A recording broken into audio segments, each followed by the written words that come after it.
Hi golfers, Nick here from Nick Taylor Golf. Welcome to another lesson of golf tips. This week on Golf Tips we're going to talk about the ball position. I did talk about this in a video a couple of days ago from my Friday golf tips. This one is sort of replaced that video. Looking back at that video I see the audio is not great. I had a few comments on that, so I'm going to refilm it.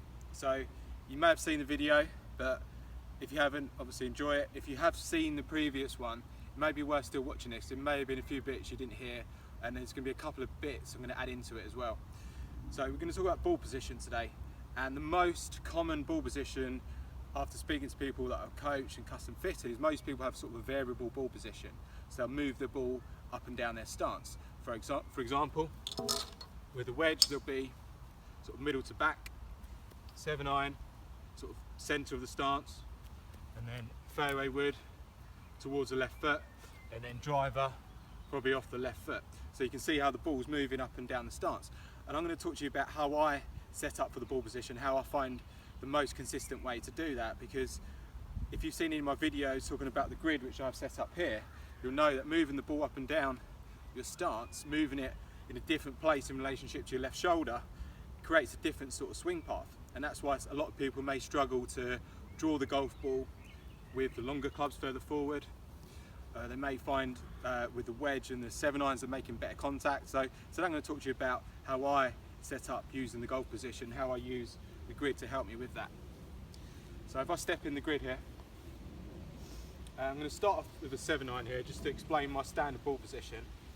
Let's move these out of the way. So you've seen the grid before, so we've got the club path on the outside, hand path on the inside, and the centre point for the swing here, which is this club here, which is basically my left shoulder. So that's the centre point there. Anything forward of that, I'm going to call that forward 1 and forward 2. Anything back, I'm going to call it back 1, back 2, back 3, and so on. My standard ball position is going to be about 3 balls back. So whenever I set up to play a standard golf shot, I'm going to play the ball 3 balls behind my left shoulder, and that should deliver a slightly in to out sort of swing path with the iron. So I've got a 7-iron here, so I'm going to set up with the ball back from my left shoulder, 3 balls, and the handle roughly over my swing centre, which is the centre ball there. So you can see my setup there, forward shaft lean, hands over the 0 ball, and then obviously my left shoulder being that centre point, being back of that. If I grab a wedge, I'm going to have the ball in the same place in relationship to my left shoulder, but if you look at my stance now, that ball is going to look closer to my right foot. So it looks like the ball has actually moved back in my stance, but actually what I've done is just narrowed my stance from like a 7-iron to a wedge, but it's still in the same place in relationship to my left shoulder. I think that's really important.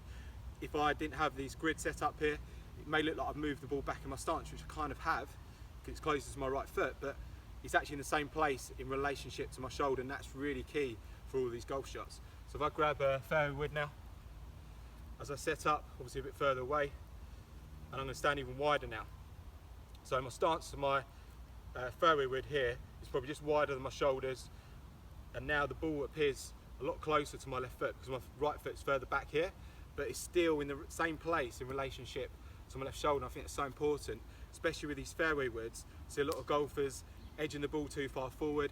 It makes it difficult to get as good a contact, and it makes it harder to draw the golf ball when you move it further forward using the grid system here. So that's the setup with every club I use off the ground. So wedges, mid-irons, fairway woods, hybrids, etc. Okay, so for the driver, I'm going to play the ball in the 0 position here. I may have it 0 or just slightly fraction back. I don't want to try and get it too far forward here, but I pretty much have it off my left heel, so just my left shoulder, just inside my left shoulder for my driver. Again, this is very different to the shots we hit off the ground. With the driver here, the ball's on a tee, so the angle of attack's going to be slightly different. We don't want to be hitting too excessively down, we don't want to be hitting too excessively up on the ball. We want to create kind of a level sort of angle of attack, maybe slightly up with the driver, and that's where having the ball further forward just helps you create a slightly shallower sort of angle of attack for this particular club. So like I said to you, with the ball in the 0 position or just behind it, it's not going to create too much shape on the golf ball. If I played the standard ball position for my irons, I'm going to be hitting into out quite a bit with that ball back there. So I'm going to be creating more of a shape than I'd like. with a ball off my centre point here, that creates more of a neutral sort of swing path, which is what I'd like for the driver. So I think it's so important when you're using your ball position, try and keep a reference point like your left shoulder, because that is what matters. Everyone stands at different widths, so it's hard to sort of gauge the ball position if you're standing at different widths, if you're just using your feet as a guide, middle, back, forward, whatever you're using. If you stick with your shoulder, that's going to give you a more consistent, repeatable ball position. So golfers, enjoy the video, please give it a thumbs up. If you've got any questions on that, please post them in the box below, or in the meantime you can follow me on my other social media platforms such as Facebook, Instagram and Twitter.